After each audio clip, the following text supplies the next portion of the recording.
రాష్ట్రంలో ఎప్పుడూ రెండే కూటములు, రెండే శిబిరాలు. రాజకీయం కూడా అలాగే అటు ఇటు మోహరించి ఉంటుంది.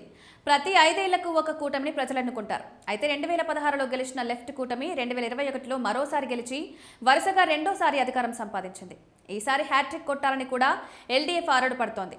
ఇక 10 ఏళ్లుగా అధికారానికి దూరమైన కాంగ్రెస్ నేతృత్వంలోని యూడీఎఫ్ అయితే ఈసారి అధికారం పక్కా అనుకుంటోంది. దాంతో తనదైన శైలిలో పావులు కలుపుతోంది. అయితే ఈ రెండు కూటముల మధ్యలోకి బీజేపీ చొచ్చుకుని వచ్చేసింది. బీజేపీకి గతంలోనే 16% దాకా ఓట్ షేర్ సాధించింది. ఇక 2024 ఎన్నికల్లో దాన్ని మరింత పెంచుకుంది. ఈసారి ఏకంగా 25% దాకా ఓట్ షేర్ సాధించాలని, వీలైనన్ని సీట్లు కూడా తన ఖాతాలో వేసుకోవాలని బీజేపీ వ్యూహరచన చేస్తోంది. అయితే కమలం పుంజుకుంటే ఆ దెబ్బ ఎవరికి పడుతుంది అన్నదే ప్రధాన కూటమిలో అతిపెద్ద కలవరం రేపుతోంది. నిజానికి ఎప్పుడూ రెండు పార్టీలు కానీ కూటములు కానీ ఉంటే ఏ తంటా లేదు. మూడవ పార్టీ వచ్చినప్పుడే అప్పుడే ఎవరికి మూడుతుందో అన్న చర్చ స్టార్ట్ అవుతుంది. అలా చూసుకుంటే బీజేపీ తన సత్తాను చాటుకోవడానికి చేస్తున్న దూకుడు అధికార ఎల్డీఎఫ్కి కానీ విపక్ష యూడీఎఫ్కి కానీ ఏ విధంగానూ మింగుడు పడ్డం లేదంటున్నారు. బీజేపీని మధ్యన పెట్టి ఎల్డీఎఫ్, యూడీఎఫ్ ఒకరి మీద మరొకరు తీవ్ర విమర్శలు చేసుకుంటున్నారు. బీజేపీతో సీక్రెట్గా తెర వెనుక పొత్తులు మీకున్నాయని కమ్యూనిస్టులు, కాంగ్రెస్ రెండు ఆరోపించుకోవడంతో కేరళ రాజకీయం హీటెక్కుతోంది. సిపిఎం కాదు సీజేపీ అంటూ కాంగ్రెస్ అగ్రనేత రాహుల్ గాంధీ ఘాటు విమర్శలు చేయడంతో కామ్రేడ్స్ మండిపోతున్నారు. తమకు బీజేపీతో రహస్య పొత్తేమిటి అని వారు విరుచుకుపడుతున్నారు. కమ్యూనిస్టు జనతా పార్టీగా సిపిఎం మారిందంటున్న రాహుల్ గాంధీ మీద ఎర్రన్నలు ఆగ్రహంగా ఉన్నారు.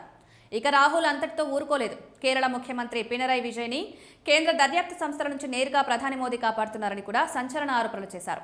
సరిగ్గా ఇదే తీరున కాంగ్రెస్ జాతీయ అధ్యక్షుడు మల్లికార్జున ఖర్గే కూడా ఎల్డీఎఫ్ మీద విమర్శలు చేయడం విశేషం.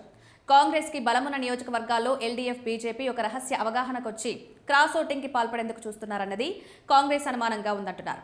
ఇక ఆ సీట్లు ఏంటి అంటే త్రిశూర్, వడకర, కాసరగోడ్, మంజేశ్వరం, పాలక్కడ్, రన్నీ, కొన్ని వంటి అసెంబ్లీ స్థానాల్లో ఈ రకమైన సీక్రెట్ ప్లాన్ ఉన్నాయని కాంగ్రెస్ అంటోంది. యూడీఎఫ్ అభ్యర్థులను ఓడించేందుకు ఎల్డీఎఫ్, బీజేపీ ఒక అవగాహనతో ముందుకొస్తున్నాయని కాంగ్రెస్ ఫైర్ అవుతోంది. ఇక బీజేపీని ముందు పెట్టడం, బలపరచడం ద్వారా 2 సార్లు అధికారంలో ఉన్న ఎల్డీఎఫ్ తన ప్రజా వ్యతిరేకతను ఓట్ల చీలిక రూపంతో తగ్గించుకోవడానికి ఎత్తులు వేస్తోందని కాంగ్రెస్ అంటోంది. ప్రజలంతా యూడీఎఫ్కి మద్దతుగా ఉన్నారని, అందుకే ఈ రకంగా వామపక్షాలు చేస్తున్నాయని కాంగ్రెస్ కీలక నేతలు అంటున్నారు. మైనారిటీ ఓట్లు కాంగ్రెస్కి పడకుండా చూసేందుకు ఇండిపెండెంట్లను కూడా ఎల్డీఎఫ్ ముగ్గులోకి దించుతోందని కాంగ్రెస్ విమర్శిస్తోంది. అయితే దీన్ని ముఖ్యమంత్రి పినరయ్ విజయన్ తీవ్రంగా ఖండించారు. కాంగ్రెస్ది ఓటమి భయం తప్ప మరోటి కాదన్నారు. నిజానికి చూస్తే కాంగ్రెస్తోనే బీజేపీ కేరళ ఎన్నికల్లో రహస్యంగా పనిచేసే అవకాశాలున్నాయని ఎదురుదాడి చేస్తోంది. ఎల్డీఎఫ్ని మరోసారి అధికారంలోకి రానియకుండా కాంగ్రెస్ ఈ విధమైన ఎత్తులు వేస్తోందని ముఖ్యమంత్రి హాట్ కామెంట్స్ చేశారు. అయితే కాంగ్రెస్ తమను కమ్యూనిస్టులతో కలిపి కట్టడం పట్ల బీజేపీ నేతలు మండిపడుతున్నారు. తెలంగాణలో కూడా బీఆర్ఎస్, బీజేపీ ఒకటి అని చెప్పి ప్రచారం చేసి అక్కడ తమ విజయ అవకాశాలు దెబ్బతీశారని, అదే ప్రయోగం ఇప్పుడు కేరళలో కూడా చేస్తున్నారని కమలనాథులు అంటున్నారు. తప్పుడు ఆరోపణలు కాంగ్రెస్ పెద్దలు చేస్తున్నారని ఆగ్రహం చెందుతోంది. ఇదిలా ఉంటే బీజేపీ ఎవరి వైపు అంటే చెప్పడం కష్టమే.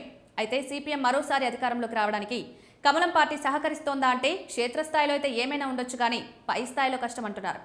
అలాగే కాంగ్రెస్, బీజేపీ విషయంలోనూ స్థానికంగా ఏమైనా జరిగితే జరగొచ్చు అంటున్నారు. మొత్తానికి కమలం పువ్వు ఎవరి చేతిలో పెడుతున్నారో తెలియదు కానీ జనాలకు మాత్రం గ్రౌండ్ లెవెల్లో రాజకీయం మీద పూర్తి అవగాహన ఉందంటున్నారు.